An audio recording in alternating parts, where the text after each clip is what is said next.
channel dimana kalian bisa subscribe, like, dislike, ataupun numpang lewat. Tapi kagak usah kemana-mana dulu, karena kali ini kita bakalan kupas tuntas bau busuk yang sangat menyengat. Sampai semua bu ibu tetangga bisik-bisik, bau apa sih ini? Yuk kita telusurin aja ceritanya. Dan inilah dia, kita sambutin Lies hidden in my garden.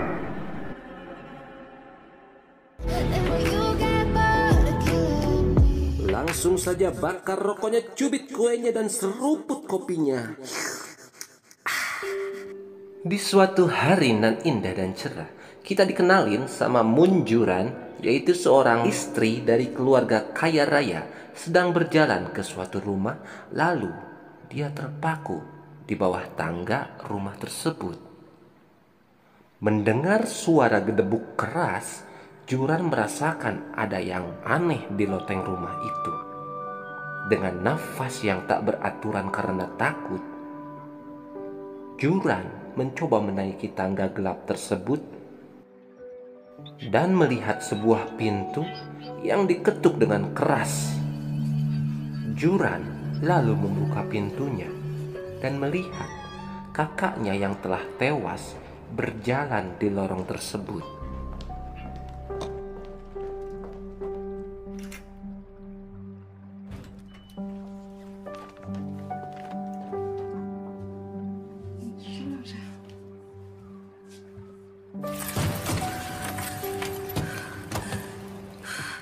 Ternyata Juran sedang membayangkan ataupun berhalusinasi masa kelamnya, di mana dia mendapati kakaknya telah tewas mengenaskan di dalam apartemennya.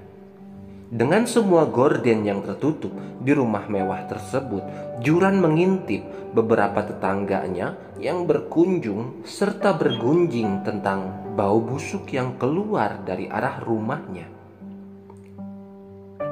Perlu diketahui bahwa sudah 3 bulan Juran menempati rumah tersebut tanpa satu kali pun keluar. Selain para tetangganya itu tadi, Juran mengintip Oh Heso yang baru saja pindah dan menempati rumah besar yang tepat di seberang rumah Juran. Saat Oh Heso melambai kepadanya, Juran berlalu. Dari jendela arah taman, angin berhembus menerpa Juran. Juran mencium bau yang sangat menyengat dari arah taman rumahnya. Rasa takut seketika menyelimuti Juran dan dia menelepon suaminya yang bernama Pak Jae-ho. Namun ternyata sang suami sedang sibuk menemani anak mereka yang bernama Pak Seung-jae. Wali kelas Seung-jae bilang bahwa akhir-akhir ini Seung-jae bersikap aneh karena biasanya Seung-jae anak yang rajin dan pintar, namun sekarang terlihat murung dan bahkan Seung-jae mencoret-coret kertas jawabannya di kelas. Lalu ketika sang wali kelas hendak memanggil ibunya ke sekolah, Seung-jae malah meminta agar ayahnya saja yang dipanggil. Lalu Dr. Park bilang bahwa mereka baru saja pindah sih, dan istrinya memang dalam keadaan sakit untuk saat ini. Mungkin saja kepindahan mereka yang membuat Seung-jae berubah sikap. Tapi wali kelas tampak tidak puas dengan jawaban Park. Wali kelas bilang bahwa Seung-jae pernah berkata bahwa dia ingin bunuh diri. Dan jadi wali kelas agak mendesak dengan pertanyaan, apakah kejadian Seung-jae ini ada kaitannya dengan kondisi ibunya? Dr. Park yang terlihat panik saat itu langsung meminta izin pulang tanpa menjawab. 우선 애부터 진정시키고 다시 찾아뵙겠습니다. 조심하세요. 아버님, Di jalan pulang, Park meminta Seung-jae merahasiakan kejadian ini ke ibunya. Park mengingatkan kembali akan kisah yang membuat mereka harus pindah, di mana di sebuah pesta topeng, sang ibu tiba-tiba memukul seseorang. Park meminta Seung-jae agar tidak mengganggu ibunya dulu dengan kejadian di sekolahan barusan.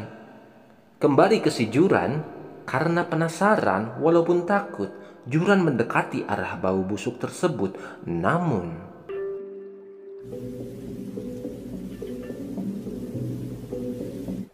뭐 하냐니까.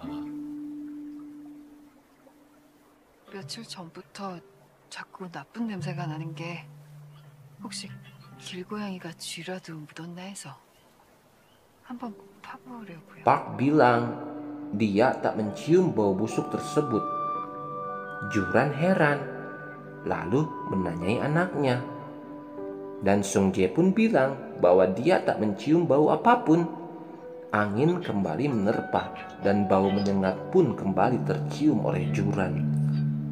Malam hari tiba, Park bilang bahwa bau busuk yang tercium oleh Juran tadi mungkin saja berasal dari pupuk kandang.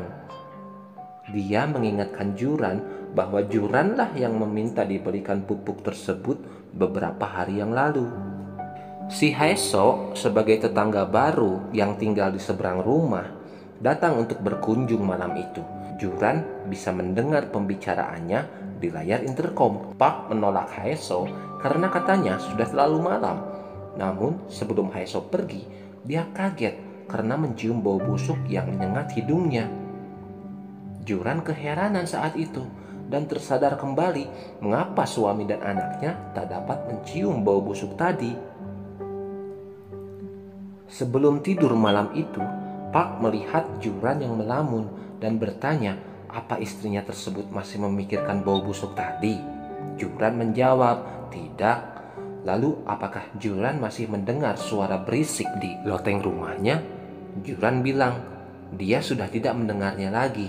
Park lalu mengingatkan istrinya bahwa mereka pindah ke situ agar istrinya tidak terganggu oleh masa kelam akan kematian kakaknya dulu. Esok paginya, saat membersihkan rumah, Juran menemukan aksesoris dengan bentuk bunga yang tak dihiraukannya. Juran memasukkan aksesoris itu ke dalam sakunya dan kembali bersih-bersih. Namun, bau busuk itu tetap tercium karena terbawa angin. Juran tampak kebingungan untuk sesaat. Apakah bau busuk ini hanya halusinasi dia saja atau bagaimana? Lalu dia pun hendak bertanya pada tetangganya kemarin, yaitu si Haeseo. Tiba-tiba Juran mengurungkan niatnya, tapi Haeseo mencoba mencari obrolan dan bertanya soal bau busuk tadi malam. Juran coba menjawab bahwa itu kemungkinan bau pupuk kandang yang dibeli oleh suaminya. Haeseo lalu ragu karena bau tersebut gak kayak bau pupuk, tapi kayak sesuatu yang busuk dari tanah. Di dimensi yang lain, satu hari sebelum kejadian Juran barusan, kita dikenalin sama Sang Eun, seorang istri dari keluarga yang sederhana dan biasa-biasa saja, tinggal bersama suaminya yang bernama Kim Yun Beom yang suka KDRT. Hingga tetangga bawah pun dapat mendengar ketika Sang Eun ribut dengan sang suami di apartemennya yang sempit tersebut. Karena Sang Eun lagi hamil 5 bulan, sang suami mengingatkannya untuk makan dan membeli barang untuk suaminya itu. Malam itu, Sang Eun mendengar sang suami menelepon Dr. Park yang dia lihat di TV.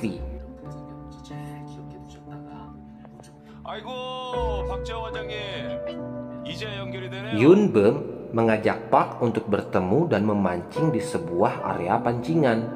Sang Eun lalu pergi, tapi alih-alih dia beli yang suaminya bilang, dia malah membeli es krim.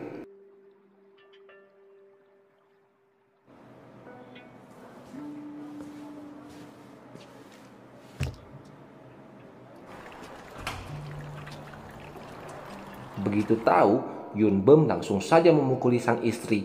Tetangganya pun tidak melakukan apa-apa. Keesokan harinya, kita tahu bahwa di tempat kerjanya tidak ada yang tahu bahwa Sang Eun sedang hamil. Dia menyembunyikannya. Siangnya, Sang Eun dijemput sang suami dan dia hidupkan perekam suara. Saat di perjalanan, si Sang Eun ini bersin. Alih-alih tisu, dia menemukan sebuah handphone dengan casing berwarna pink. Dengan panik, Yun Beom memasukkan handphone pink itu kembali. Melihat peta yang di layar, Sang Eun lalu bingung, bukannya mereka mau ke rumah ibunya. Petanya kok ke daerah terpencil. Yun Bum lalu menunjuk tas besar di belakang mobilnya dan bilang bahwa mereka sebentar lagi bakalan kaya. Sementara itu, di rumah mewah Dr. Park, Juran tampak memberanikan diri untuk menggali asal bau busuk di tamannya. Dan lalu, ternyata bau busuk itu bukan halusinasi. Dia pun tertawa karena menyadari kalau dia masih waras. Kembali ke mobil Sang-eun, ternyata mereka menuju rumah Park, di mana Juran langsung saja menutupi jari tersebut dengan pot dan membukakan gerbang. Si Sang-eun yang melihat dari dalam mobil merasa ada yang ganjil karena tali rambut Juran persis dengan yang Yun Bum berikan kepadanya. Yun Bum lalu memaksa masuk. Sang-eun yang berpikiran bahwa mungkin suaminya sedang berselingkuh, lantas saja teringat handphone Pink yang tadi dan memeriksanya. Lalu mau menghidupkannya, namun tiba-tiba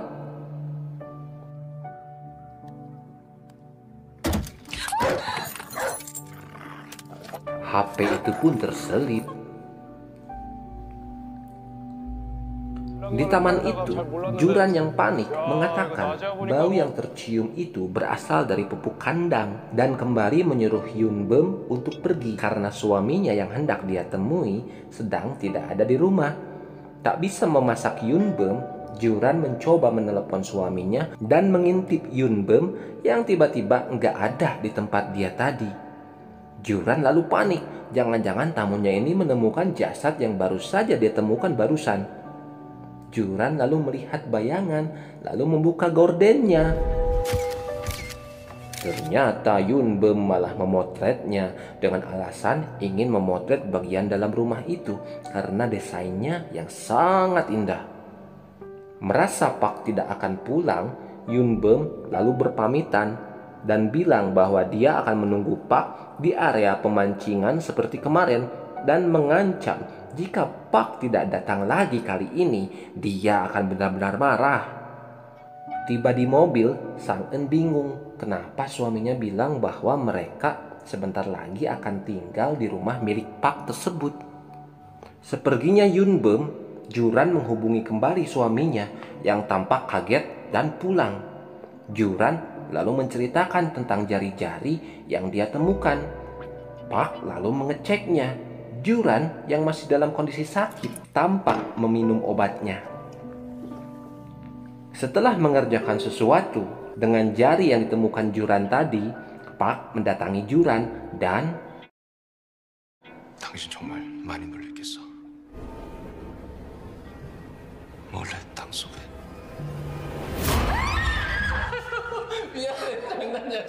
ternyata dia hanya bercanda dengan istrinya dan bilang bahwa developer rumah mereka itu pernah cerita bahwa waktu proses pembuatan rumah ada sampah-sampah yang dikubur. Mungkin baunya dari situ. Sedangkan jari yang ditemuin Juran ternyata hanya sebuah sarung tangan. Juran tak menyangka bahwa ini sebuah halusinasi lagi. Juran hendak mencarinya sendiri, namun dipeluk oleh Park yang bilang mungkin bau busuk tersebut tercium oleh Juran karena sebentar lagi mereka akan memperingati hari kematian kakaknya. Juran pun setuju dan meminta maaf karena kondisinya yang belum juga membaik. Lalu muncullah sebuah pesan dari Yun Bum yang berisi meminta uang sebanyak 500 juta won dan meminta bertemu di sebuah bendungan. Sang-eun yang baru pulang belanja bingung kenapa suaminya dari tadi tampak happy semenjak pergi dari rumah Juran. Park meminta Seung Jae meminum susunya karena katanya ibunya yang menyuruh. Park meminta Juran menghabiskan minuman herbal agar dapat menyegarkan tubuhnya. Park bilang dia sebenarnya pengen sekali mancing, tapi karena kejadian tadi dia lebih ingin menjaga istrinya di rumah. Malam itu saat tidur, Juran terkaget-kaget karena melihat Yun Bum berada di sebelahnya.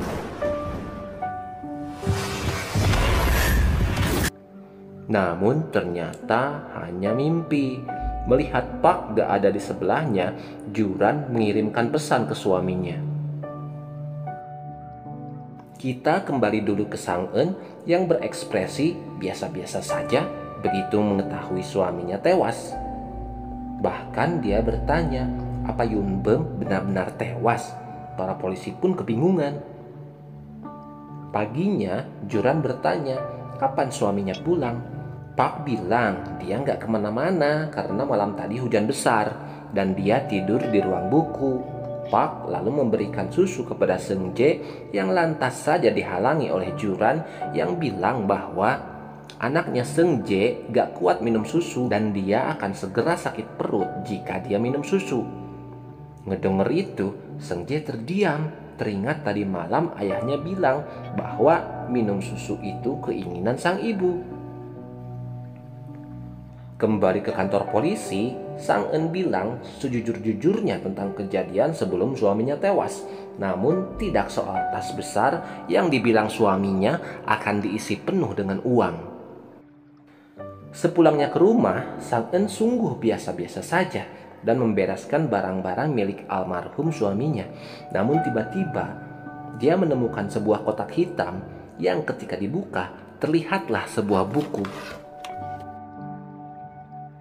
Selagi mau berangkat ke katedral, Juran sedikit was-was melihat sepatu sang suami kok penuh dengan lumpur dan mobil yang berserakan oleh daun-daun kering. Juran jadi bingung antara halusinasi atau bukan.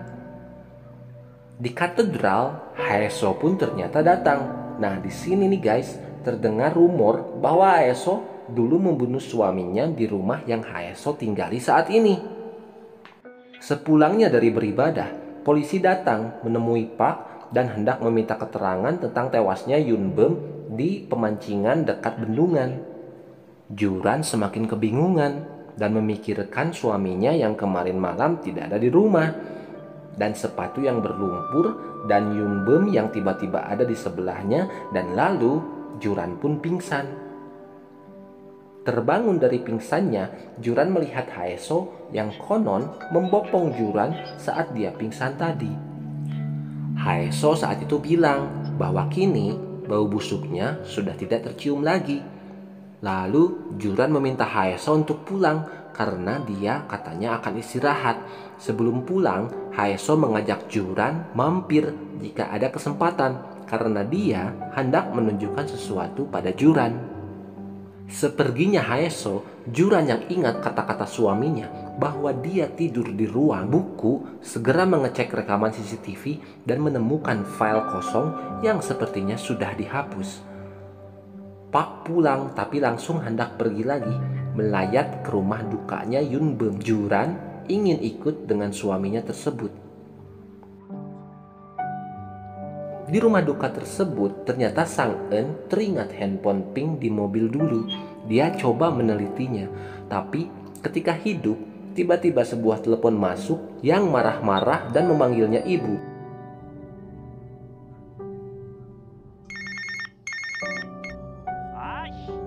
잠수를 해? 너 돼질래?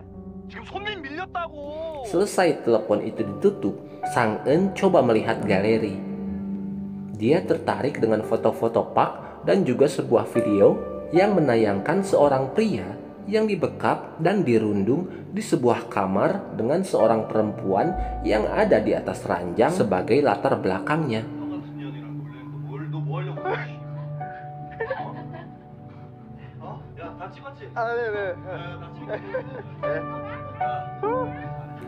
Memberanikan dirinya saat itu, Sang En mengirimkan sebuah foto pada nomor Pak. Lalu pada saat itu pun foto tersebut diterima dan dilihat oleh Juran.